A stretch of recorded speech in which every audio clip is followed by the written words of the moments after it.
Welcome, everyone, to the Gridiron Review Podcast. I'm Zach, that's Jack, and we are glad to have you all here and are excited to be a part of your NFL all-season coverage. In this episode, we will be breaking down every team's situation heading into their off-season. We will be discussing cap space, draft position, and number of picks, as well as positives, neutrals, and negatives in regards to positional groups. And lastly, we will discuss free agent fits and top prospect fits, specifically in the first round for now. We will be following the draft order as we cover the teams, and first overall pick this year is the Jacksonville Jaguars. So as Zach stated, the Jaguars once again have the first overall pick. It was a real nail biter to see who was going to get the first overall pick this year, but Jacksonville ended up with it. To start off, Jacksonville has the third most cap space heading into this offseason at around $56 million. Some of their key free agents this year are DJ Chark, the receiver, Cam Robinson, their starting left tackle, and Andrew Norwell, their starting, I believe, right guard. In terms of draft picks, the Jaguars, I believe, have all of their picks. They also have an additional third from the CJ Henderson trade, an extra fifth from the Yannick Ngakoue trade. They have 4 sixth-round picks, one of which was Joe Schobert trade to Pittsburgh, and an extra seventh from the Ravens for the Josh Oliver trade. When we broke down the team, the positives are Trevor Lawrence, obviously. As Zach stated in the last podcast, this is a kid who in high school was being compared to Andrew Luck and Peyton Manning. So obviously, I mean, we saw it at Clemson too. The skill set is there. It's just about finding him the right coach to work with. Running backs, I mean, they have a pretty crowded room. James Robinson, obviously the main guy there. Etienne, who got hurt in the offseason last year after being drafted. And even Dare Angabwale from Wisconsin, who came in and took over the number 2 role when Etienne got hurt. The other positives on the defensive side were linebacker.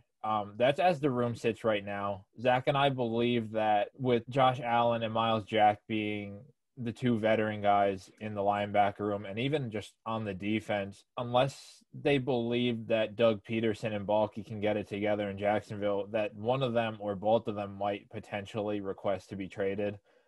So for now, it's a strength, but it's something to be seen later in the future. And the defensive backs we actually didn't think were that bad. The biggest problem with that room is that they have minimal depth at particularly the corner position. We thought the biggest needs to be addressed were tight end and offensive line, and just kind of secondary positions to address were wide receiver and defensive line. Talking about the free agent fits that we see for this team, the first would be at receiver, and I know that it's kind of a secondary need, but we thought Michael Gallup from Dallas was a nice fit here.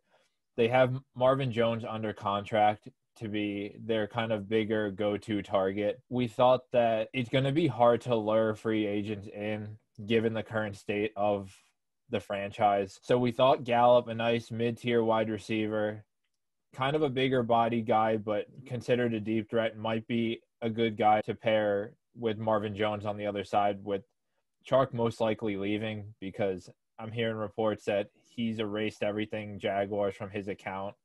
And after the entire circus fiasco last year, I really can't blame him for wanting out. The other free agent fit that we saw was Zach Ertz. It's a veteran guy who comes in and immediately fills the tight end need. And Ertz started slow last year, but when he was traded to Arizona, we saw kind of a resurgence and saw that Ertz did have some left in the tank. For a guy who probably has familiarity with Peterson's system, assuming he carries the same system to Jacksonville, could be a guy that steps in and is an immediate, reliable target across the middle for Lawrence, and a guy that could teach Lawrence's next tight end just kind of the ways around the position in the NFL. In terms of draft fits, we thought from looking at mock drafts, everyone is saying edge, but the more we looked at their depth chart, the more that O-line screamed. And, I mean, you could look at Evan Neal, the tackle from Bama, or Charles Cross from Mississippi State, or Okwenu from North Carolina State. But I don't think you can take one of those guys at the 1 pick without being considered a reach. We agreed that if you're going to take an O-lineman, which probably should be your priority here, given your young quarterback and 2 of your starting linemen in free agency, but I think you should trade out. I mean, this is a very defensive-heavy draft where guys are going to be coming to go get a star safety like Hamilton or an edge like Hutchinson or Thibodeau.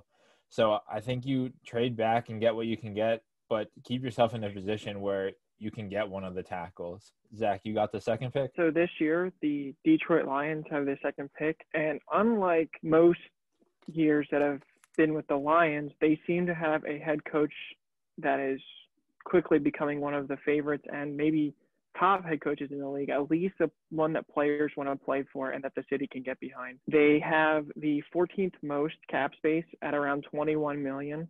Their key free agents are Alex Anzalone, Charles Harris, and Tracy Walker. Both Anzalone and Charles Harris were former busts that really revived their careers. Anzalone, I think, played near 100% of the snaps on defense. Can't remember if he got injured late or not. And Charles Harris had a really good season for a guy that was an afterthought. As far as draft pick goes, they have an extra first from the Stafford trade.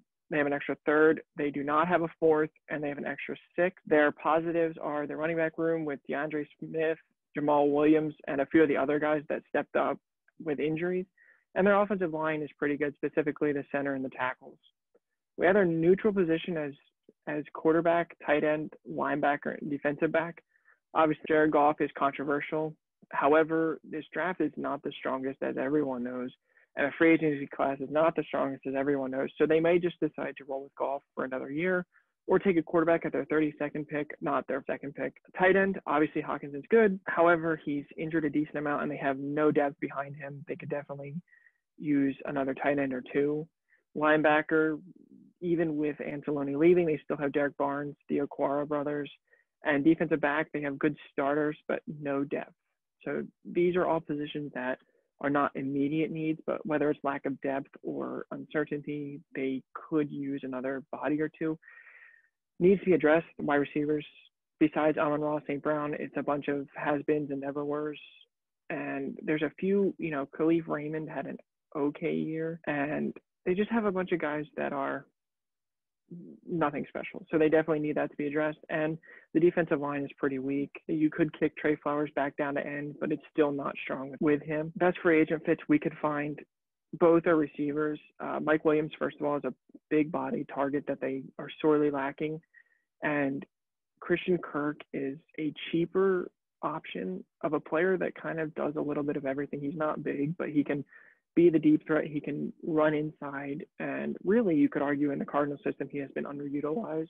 So they could take a shot on him for a much cheaper contract than, say, like Chris Godwin. And really, it could pay off huge in, 2 years when the Lions may be looking to compete. Our best draft fits, we have Kyle Hamilton, either of the edge defenders. And for the 32nd pick, we have Jameson Williams. They need the speed that they just don't have. And it could be a quarterback. They may trade up from the 32nd pick for a Malik Willis or whoever you think it should be. But as it stands right now, we could see them taking a wide receiver with that 32nd pick and rolling with Goff next year and looking to address the quarterback with a better team in place the following season.